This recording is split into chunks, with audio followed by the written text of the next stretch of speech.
baraka. Asante Mungu amani. Asante mfalme wa ajabu. Asante Mwokozi.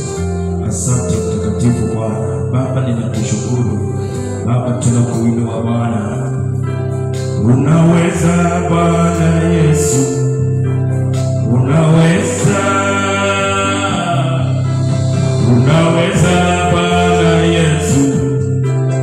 Unaweza Bwana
Yesu. Tunaomba na kuamini, sema amina. Amen. Naweza sogea viti vya mbele. Ubarikiwa sana, na sisi pia tumebarikiwa kuwa pamoja na wewe katika jina la Yesu Kristo mwana wa Mungu aliye hai. Tunamtukuza Mungu tena kwa siku nyingine ambayo ameifanya kwa ajili yetu ili tukaweza kufurahia na kushangilia ndani ya siku hii katika jina la Yesu Kristo mwana wa Mungu aliye hai. Tunaendelea kuongea kuhusu mimi ni roho na niko ama niko katika ulimwengu wa roho. Vitu vya maana hapa ni kwamba lazima nitambue ya kwamba nikishampokea Kristo kuwa Bwana na Mwokozi wa maisha yangu, mimi nimezaliwa na Mungu. Ndiko nasema kila aminie ya kwamba Yesu ni Kristo amezaliwa na Mungu. Bwana Yesu asifiwe. Sasa lazima tuamini vile imeandikwa ya kwamba sisi ni roho. Lazima ujenge hiyo imani. Lazima ukubaliane na jinsi ulivyo. Lazima ukubaliane na jinsi ulivyo. Na wewe ni roho. Na pia lazima ukubali umewekwa katika ulimwengu wa roho. Ulipookolewa haukuachwa pale, bali uliketishwa pamoja na Kristo katika ulimwengu wa roho. Kwa hivyo ya pili, lazima ukubaliane ya kwamba mimi niko katika roho. Bwana Yesu asifiwe. Mimi niko katika ulimwengu wa roho. So sisi hatuombi kukua kiroho, wala hatuombi tuingie katika ulimwengu wa roho. Hatufanyi hizo maombi kwa sababu sisi ni roho na tuko katika ulimwengu wa roho. Bwana Yesu asifiwe. So ni vyema kwetu tuelewe ya kwamba kwa sababu niko na mwili wa dunia, pia kuna ulimwengu wa dunia. Na kwa sababu niko na mwili wa roho, pia kuna ulimwengu wa roho. Kwa hivyo mimi ninaoperate sana na hizi mbili. Physically niko katika dunia inayoonekana, na spiritually pia niko katika ulimwengu usioonekana ama dunia isiyoonekana. Hizo mbili zinafanya kazi na mimi. Bwana Yesu asifiwe sana. Haleluya. Na kila mara wakati nakuja kuwasiliana na Mungu wetu, hatumuoni na macho, Hii ni mambo ya ulimwengu wa roho. Bwana Yesu asifiwe.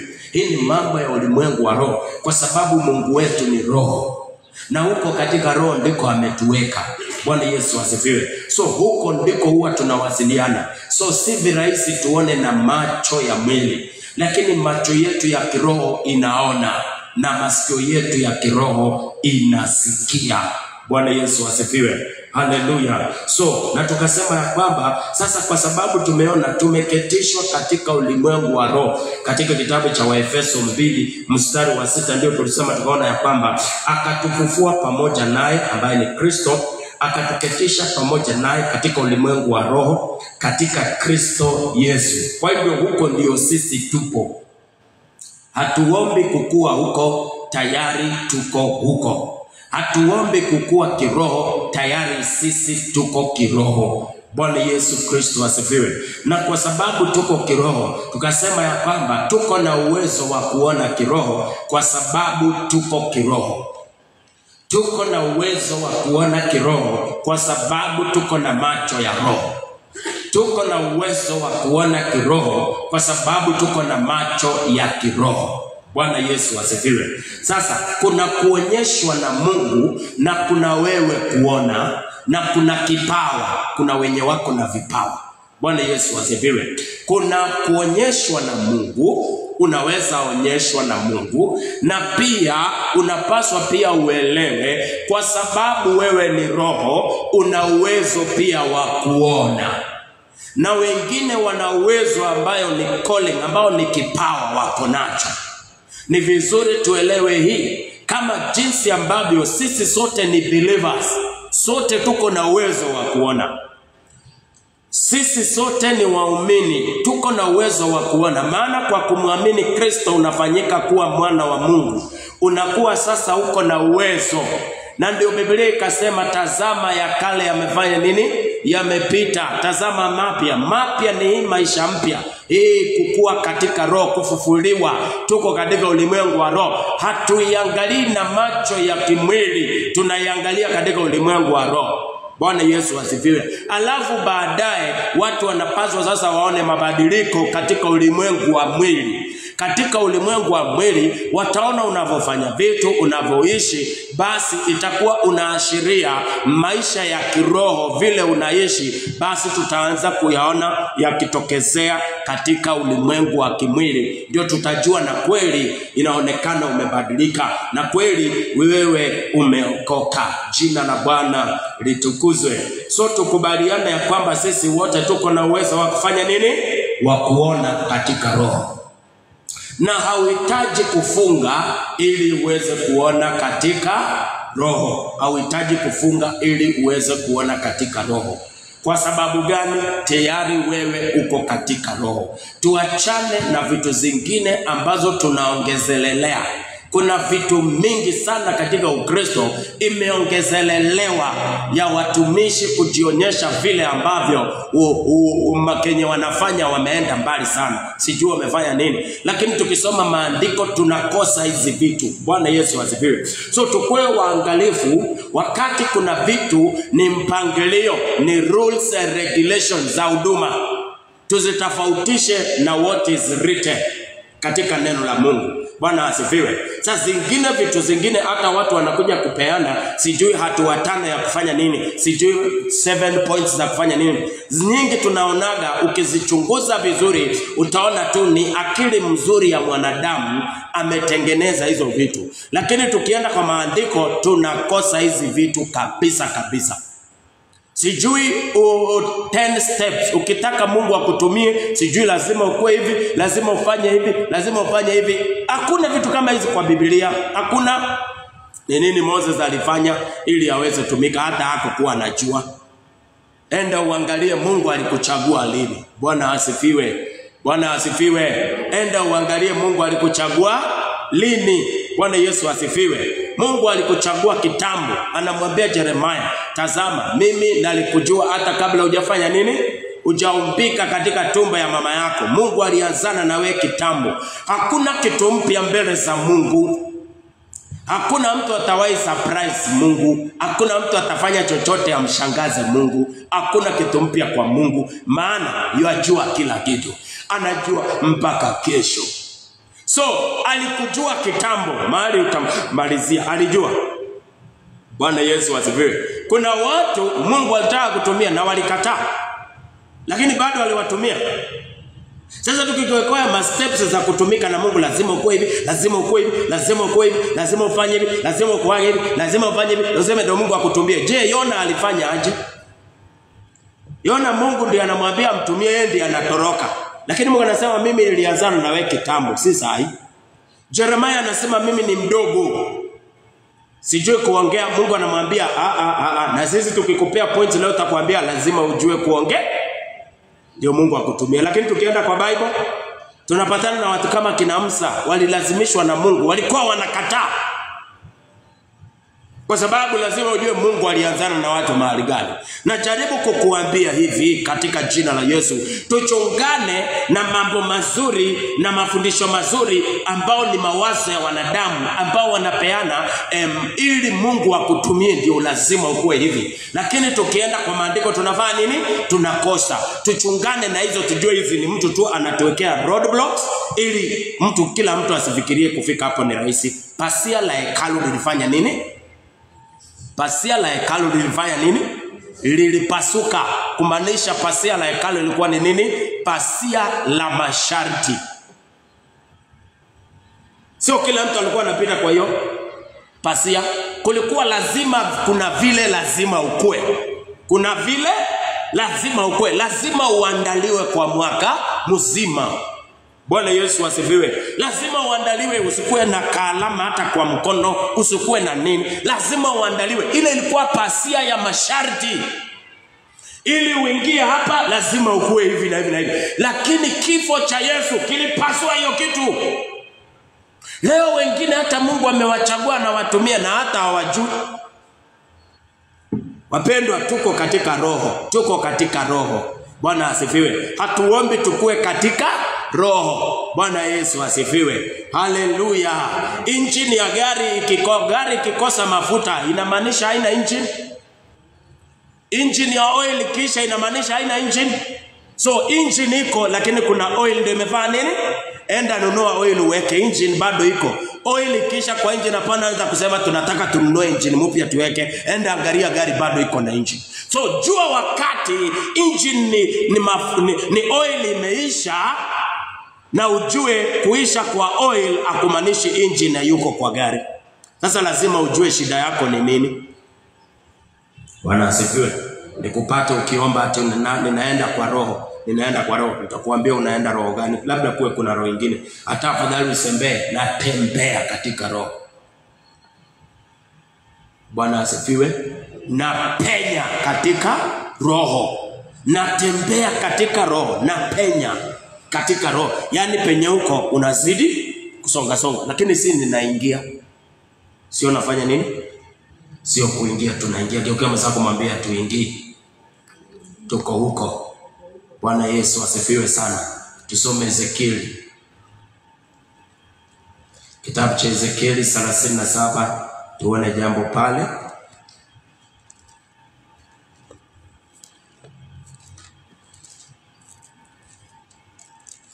Ezekieli 37 kuanzia 1. Biblia inasema hivi, mkono wa Bwana ulikuwa juu yangu. Kumaanisha kwamba nguvu za Bwana zilikuwa juu. Sasa ukisoma Old Testament, nataka uelewe wakati inahusiana na roho, sikiaga vile huwa inaongea. Inaongea tofauti na New Testament. Bwana asifiwe. Haleluya. Kila mara ukisoma Old Testament ikiwa inahusiana na roho, kuna vile huwa inaongea tofauti na vile inaongea kwa New Testament. Sijui kama huwa unajua hivyo. Bwana Yesu asifiwe sana. Sasa anasema mkono wa Bwana ulikuwa wapi? Juu yangu. Leo mkono wa Bwana ni ndani yangu. Kwa sababu ya kifo na kufufuka kwa Kristo, mkono wa Bwana sasa ndani mwangu. Nguvu za Bwana. Bwana Yesu asifiwe. Alafu anasema ya kwamba naye akanichukua nje. Akanichukua wapi? Nje. Akanichukua nje. Akanitoa mahali ambapo nilikuwako, akanichukua nje katika roho ya Bwana. So alichukuliwa wapi? Alikuwa katika ulimwengu wa kimwili, akachukuliwa katika ulimwengu wa roho. Alichukuliwa nje katika, alichukuliwa nje wapi?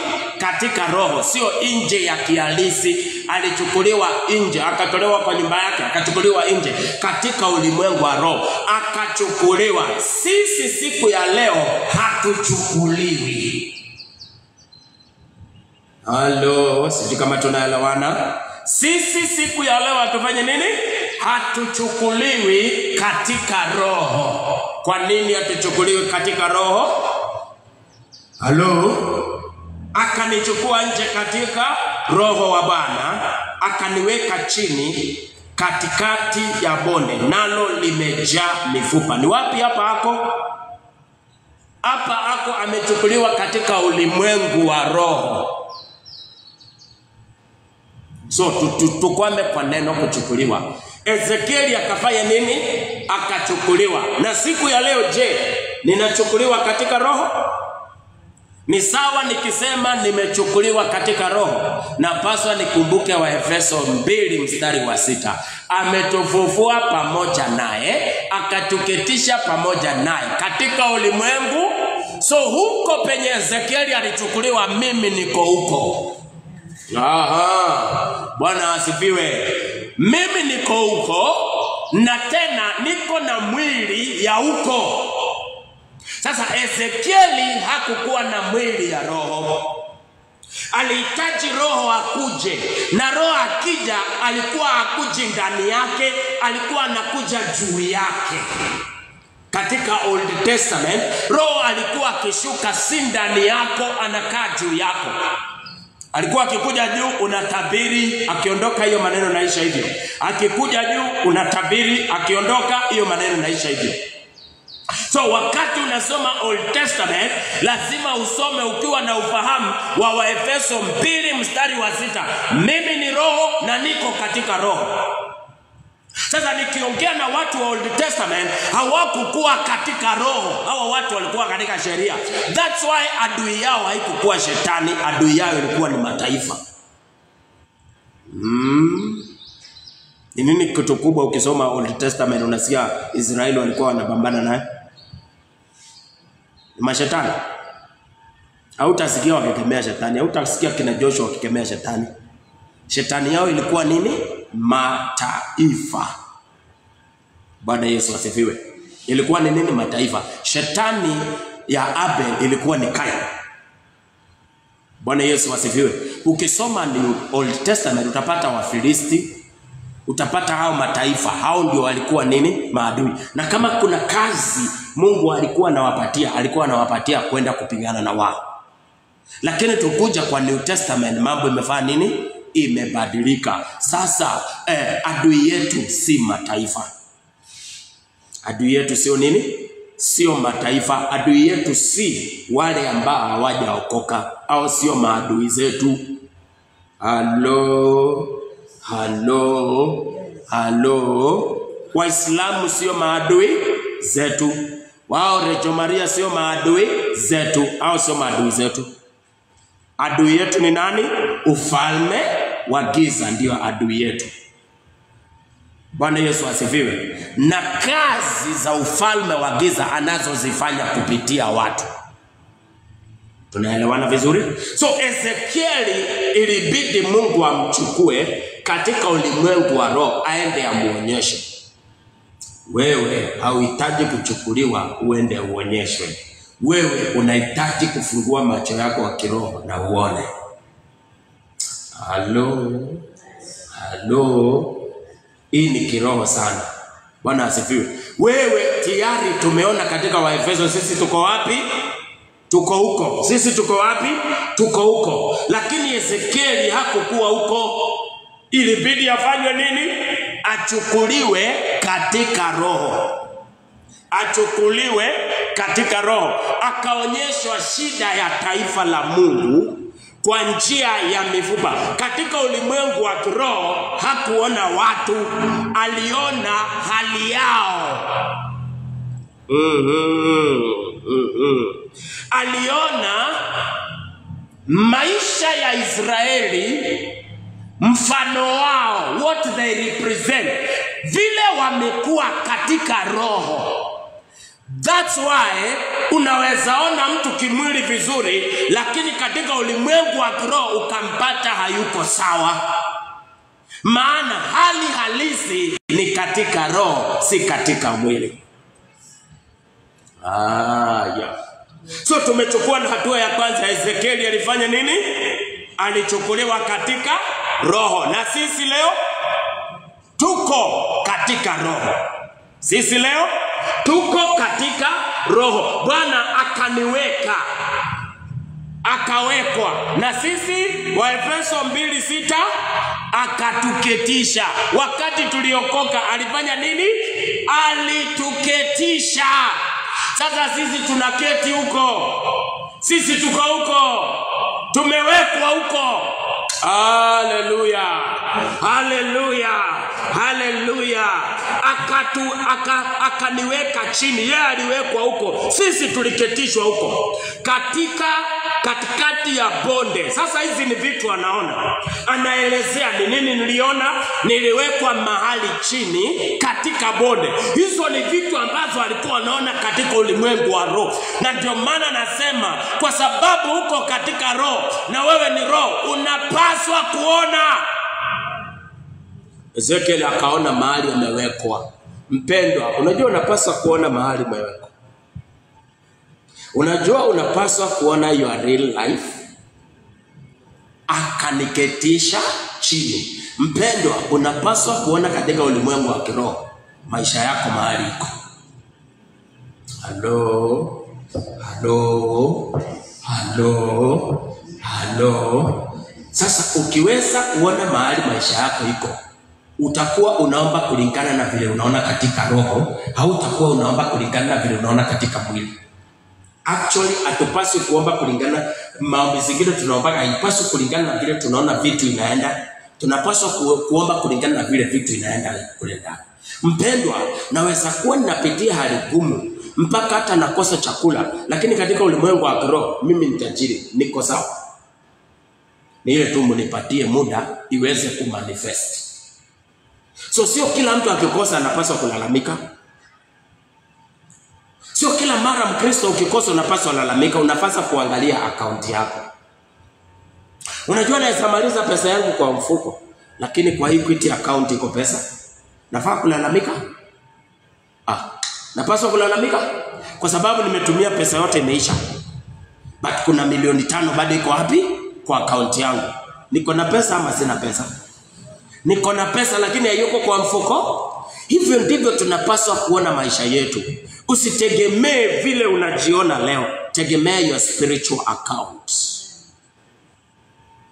Tegemea vitu yako enye hauna hapo, lakini iko katika ulimwengu wa roho, bado haija manifest katika ulimwengu wa kihalisi. Tumia hiyo kujijaji, tumia hiyo kuongea, tumia hiyo kusema. Haleluya.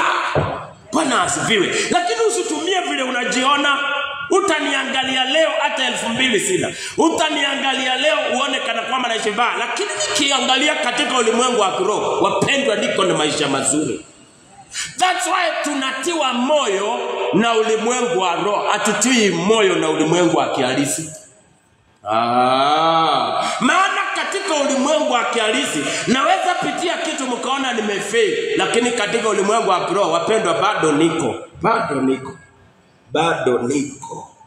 Bwana asifiwe. Walipokuwa wamemshika Yesu kwenda kumsulubisha, unafikiria walisema aje? Unafikiria walipanga aje kucelebrate? Unajua ni vitu ngapi walipanga kucelebrate? Wamembebesha msalaba. Unajua leo tumewahi. Walifurahi leo tumempata Kerere Klati, sijui mfalme wa Yahudi, sijui tunaponya watu, sijui unaombea watu. Hiyo kitu tunaimaliza leo. lakini katika ulimwengu wa kiroho Yesu alikuwa sawa. That's why hata wale wamama walipokuja kumsaidia aliwaambia, kulingana vile mnaona nafaa kusaidiwa, lakini in the real sense mimi sifai kusaidiwa. Katika roho niko sawa. Amua kulingana na vile unaona katika roho. Amua maisha yako kulingana na vile unaona katika roho. Hapana, amua maisha yako kulingana na vile unaona na hii macho. Hapana, amua maisha yako kulingana na vile unaona vitu inaenda, utaisha haraka. Hiyo utaifanya ikuwe kizuizi cha ulimwengu wa kiroho. Angalia katika roho kenye unaona. Sema hiyo katika jina la Yesu. Yesu akiangalia katika ulimwengu wa kiroho, yeye anaona mimi ni mshindi. Yeye anaona hawa watu hakuna kitu wamenifanyia. Walipofika msalabani, wakamfunga, wakamwekea siki, wakamchapa, wakamsulubisha, wakamfanyia yote, wakamnyang'anya mavazi, wakafurahia, wakasema wameshinda. Physically ni ukweli walikuwa wameshinda, lakini spiritually kocheni mjione. Wakati kiroho ilianza kumanifest, si wote walitoroka. Saa 9 ya mchana giza ikatokezea, manifestation ikaanza. Panasika. Hallelujah. Watu ambao wanakimbia na kuongoza maisha yao na kiroho huwa wanangojeaga manifestation ya kenye wanaona. Oh, hallelujah. Kwa sababu kila wanahitaji ni patience peke yake. Tunda la kiroho ambayo ni patience peke yake ndio ninahitaji. Because I'm waiting for the manifestation of the glory of God. Manifestation of my life. That is something ninaona katika roho. Ni patience peke yake inanifanya ninangojea, lakini endeleeni kunidharau. Saa zile itaanza kumanifest, mtashangaa. Joseph aliambia ndugu zake kenye alikuwa anaona katika roho. Anaambia wewe kwenda, wewe kijana mdogo utaongoza nani, hata ujui. Wakati ilianza kumanifest, wakati ilianza kutokezea, maana mpendwa alikuambia kenye unaona katika roho lazima itatokezea. Encourage yourself na kenye unaona katika ulimwengu wa roho. Encourage yourself na kenye unaona katika ulimwengu wa roho. Usijiencourage na kenye unaona physically. Jiencourage na kenye unaona katika ulimwengu wa roho, maana inakupatia hope. Inakupatia matumaini. That's why tunakaa leo mnatuona wajinga, lakini Bwana Kenya tunaona. That's why motivation yako, you don't need a motivational speaker. You know, we don't need motivational speakers in church. That's good news, but it's not about Christ. Kenye kinapaswa kukumotivate ni spiritual world. Yes. Sasa kuja unganisha na Hebrews chapter 11. Hebrews chapter 11 nasema nini? Imani ni kuwa na uhakika ya mambo yanayoonekana, ya mambo tulio nayo, hapana, ya mambo yasiyoonekana. Sasa mimi uhakika wangu hauyuko kwa vitu ambavyo mnaona. Uhakika wangu uko kwa vitu ambavyo havionekani. Kumaanisha kwamba uhakika wangu uko katika kesho. Kenye niko nayo bado haijatokezea leo, hiyo ni kesho. Niko na uhakika na kesho. Kwa nini? Kwa sababu ya kenye ninaona. Haya, tunapaswa kuishi hapa tukiwa tumetawa na matarajio. Ni matarajio, tunafaa kuwa na matarajio. Tunatarajia kenye bado hatujafikia nacho. Kenye unatarajia ni kenye hauna, ni kenye kinakuja. That's why tunaishi na furaha leo, kwa sababu katika roho, wapendwa, tunatarajia mambo mengi. Natarajia kulingana na kenye ninaona katika roho. Unaona nini katika roho? You don't need a gift to see in the spirit. You are a spirit. You live in the spirit world. Hallelujah. Sijui kama kuna mtu anabarikiwa. Akaniketisha wapi? Akaniweka chini katikati ya bonde, nalo limejaa mifupa. Hiyo ni kuona ama ni kuambiwa? Ando. Alipowekwa huko, Mungu alianza kumuonyesha ama alianza kuona? Mungu alianza kumuonyesha ama alianza kuona? Akaona bonde limejaa nini? Mwenyewe anaona. Wapendwa, katika roho tu unapaswa kuona. Katika roho unapaswa kuona. Kuna mahali imeandikwa Mungu akamwambia ona mifupa. Kuna mahali amemwambia ona. Tayari mahali amemweka. Sasa ako na uwezo ya kuona kiroho. Wapendwa, tuko na uwezo ya kuona kiroho. Wapendwa, tuko na uwezo wa kusikia kiroho. Akaniketisha katika bonde, nalo limejaa mifupa. Yeye mwenyewe ndiye anaona. Ezekiel ndiye anasema ameketishwa kwa bonde. Ni yeye, kwa sababu aliona bonde. Kumbuka ni Mungu ametuweka katika. Ezekiel alichukuliwa katika, akaanza kufanya nini? Na sisi tuliokoka tumeketishwa pamoja na nani? Na Kristo katika ulimwengu. Ni nini imebaki? Sasa tuishi maisha ya kuona. Maana kazi ya Mungu amemaliza. Kazi yangu ni kuwachukua niwaweke. Hapo pengine anzeni kuona wenyewe sasa. Fungueni macho muone. Nakuambia fungua macho ya kiroho uone. Akanipitisha. Anaanza kumtembeza. Anaanza kufanya nini? Anasema kenye Mungu amemfanyia, anasema kenye amejionea mwenyewe akitembea, anasema niliona lakini Mungu akanipitisha. Mstari wa pili, Mungu akafanya nini? Akanipitisha karibu nayo pande zote. Na tazama palikuwa na mifupa mingi katika ule uwanda. Hiyo ni yeye ameona. Si Mungu anamwambia ona. Mungu tu anamtembesha, anampeleka tua. Wapendwa, hatupasi kuenda tua ya kiroho.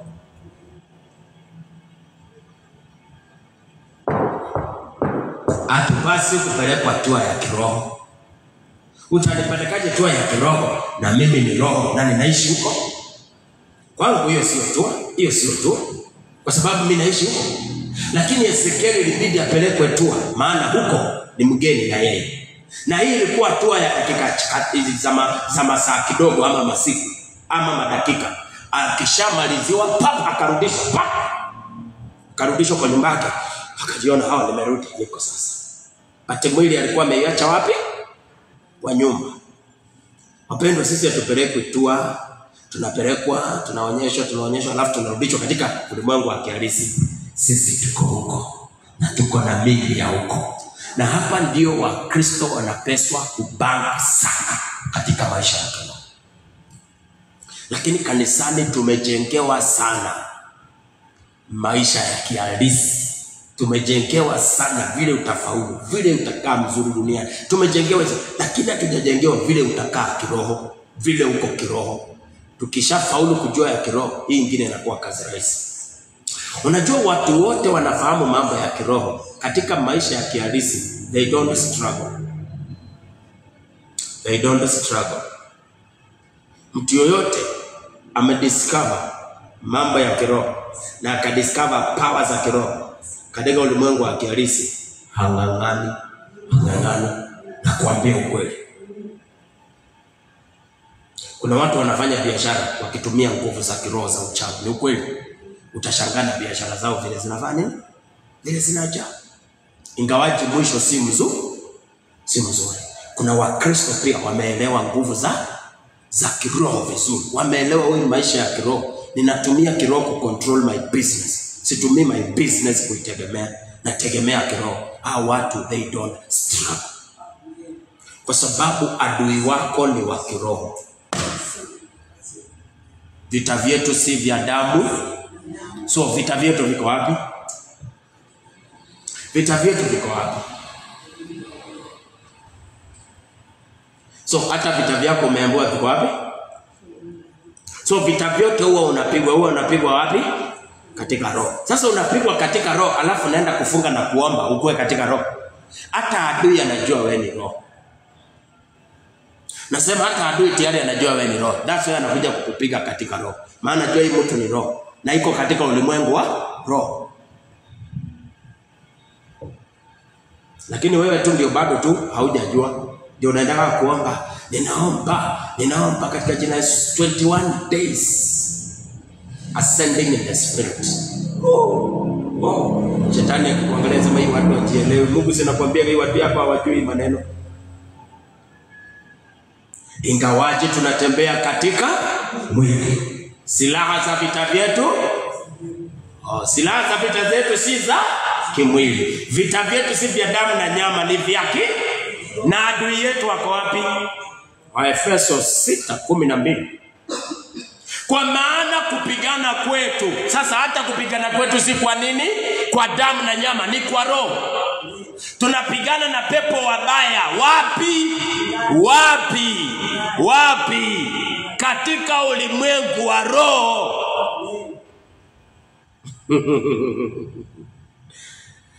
Tumebarikiwa na baraka zote. Wapi? Baraka ziko wapi? Huko. Tumefufuliwa tukaketishwa wapi? Huko. Vita vyetu ni vya wapi? Vya huko. Silaha zetu ni za wapi? Za huko. Adui yetu wako wapi? Hako huko. Kiroho. Sasa ni ushift your mind, toka katika ulimwengu wa kihalisi, dhamini ulimwengu wa kiroho, utakuwa na powers ya kucontrol ulimwengu wa kihalisi. That's why watu wanatumia madawa na vitu vingi kucontrol. Finances ya kiricho inakuwa controlled na waindi kwa sababu they are more spiritual. Wanaamini sana mambo ya kiroho kushinda sisi ambao tunasema tuko na Mungu wa ukweli. Na kama kike, kampeni hao waende ni wabaya, wajinga, wanaabudu mawe. Mimi siwezi abudu mawe. Lakini enda uangalie the kind of seriousness wako nao na hiyo mawe. Na uangalie the kind of seriousness uko nao na Mungu wako wa ukweli. Tuone nani yako serious. Saa zingine kabla upigane vita zingine, chunguzaga, fanyaga investigation kwanza. Because the kind of seriousness waindi wako nao na miungu yao, mimi na uhakika imeshinda seriousness ambao Wakristo wengi wako nao na Mungu wao hapa. Ule lazima aombe kila siku asubuhi kwa kazi yake, si ndio? Na wewe? Is it a must? Is it a must? Angalia vile anaamini Mungu wake sana kwa kazi yake. Lazima aombe. Lazima afanye madhabahu. Na wewe?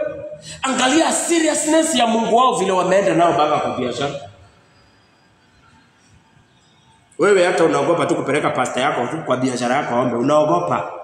Wewe hata kubeba Bible tu unaogopa, kubeba Biblia unaogopa. Angalia kama hao wanaogopa. Saa zingine wanazungukaga town kuchukua mji. I know their God is not powerful like ours, but their seriousness. Itakuambia enda usome wa Genesis chapter 11. Uone kwa nini Mungu aliwatawanya. Because aliona hao watu hata kama wako na nia mbaya, lakini wako na umoja na seriousness.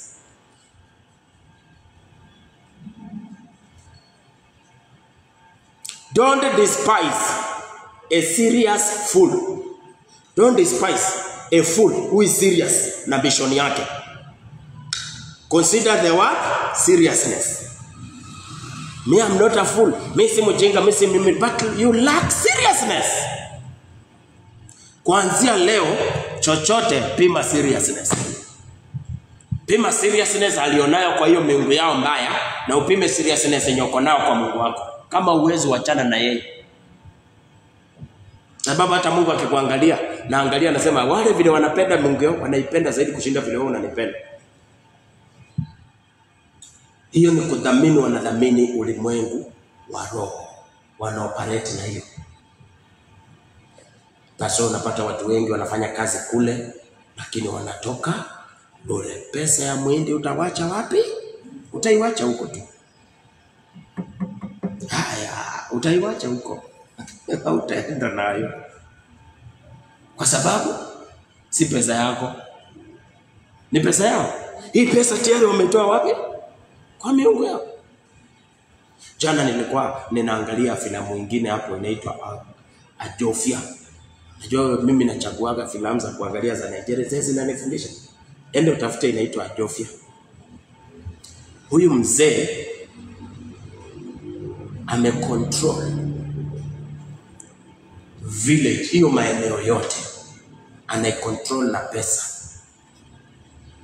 Ameshika mpaka mfalme na pesa, anatumia pesa. Ninapomalizia, lakini pesa zake ako na madhabahu kwa nyumba yake, ambao pesa zake anaendaga zenye anapea. Hapeani pesa direct, atoi pesa bank anapeana. Anatoa pesa bank, anabeba, anaenda nao kwa madhabahu yake. Hivi ni vitu vya siri ambavyo utajua. Anaviweka kwa nyumba, anafanya mambo zake, anafanya vituko vyake. Sasa kuna watu nje anahesabika kuwa anasupport vijana na pesa, na anapeana pesa mingi, kisha anazitoa kwa Mungu anaziweka. Kila kijana akipewa hiyo pesa anaenda anafilisika. Napewa $10,000, that's good money. Anaenda anainvest, inaenda yote, inaanguka, inakula mpaka ile kidogo yenye alikuwa ako nayo. Lakini jina inajulikana, anapeanaga pesa, lakini inatokezea kwamba our youth hawajui kuinvest. They are lazy. We give them money but hawajui kuinvest na hawajui kufanya kazi. Si watu wamefunikwa na hiyo? Lakini pesa yake kumbe ni ya kumaliza nini? Mtu yoyote anainuka, anamaliza vijana, anamaliza watu. Huyu ni mtu mpaka pesa zake amezihusisha na maisha yake ya kiroho. Ndio pesa yake inakuwa na nguvu, ikienda inafanya kitu. Sisi tumekataa kuhusisha pesa zetu na Mungu. Ndio maana hata ikienda hakuna kitu inafanya. Wakati unahusisha pesa zako na Mungu, huwezi roga pesa yangu, huwezi haribu pesa yangu.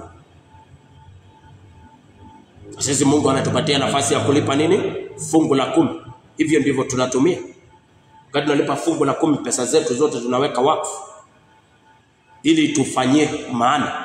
Kwa sababu unapaswa kujua unaweza kuwa na pesa, lakini katika spirit imetolewa value. Simama juu kwa miguu yako. Unaweza kuwa uko na pesa, lakini kwa life yako value ama udhamana wa pesa inafanya nini? You have a lot of money but pesa yako haina value. When your money haina value, kama zile za Nigeria. Umeona pesa za Nigeria? Unaona pesa za Tanzania? Eti kubeba 1 million lazima tubebe na bagi kubwa. Value ya hiyo pesa iko wapi? Iko chini. But Kenya 1 million mimi naweza nikaibeba na utajua nimebeba. The more kubeba pesa mingi ni kidogo ndio iko na value. The more kubeba pesa mingi kwa udogo inamaanisha iko na value. Na the more kubeba pesa mingi ndio umebeba pesa mingi inamaanisha haina value. Ndio unaona Nigerians wanabeba pesa na nini? Na mabaki. Nilienda Tanzania, nilikuwa naingia Tanzania ni 1,000 sijui pesa ngapi? Is it 10,000 or 100,000? 10,000. Just imagine napeana 1,000. Napewa pesa mingi 10,000.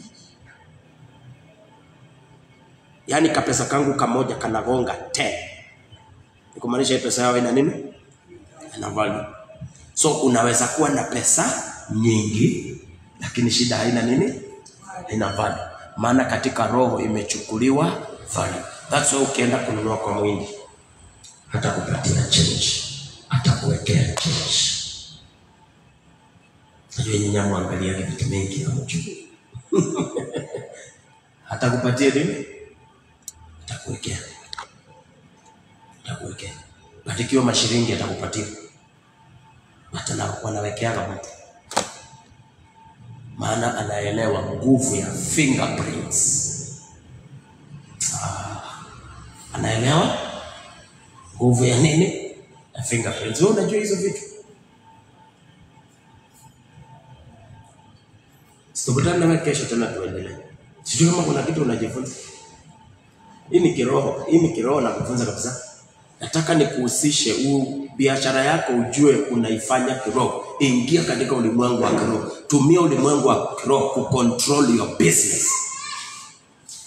That's why tunakemea mapepo hapa hazionekani, but we communicate nazo katika ulimwengu wa kiroho na zinatoka.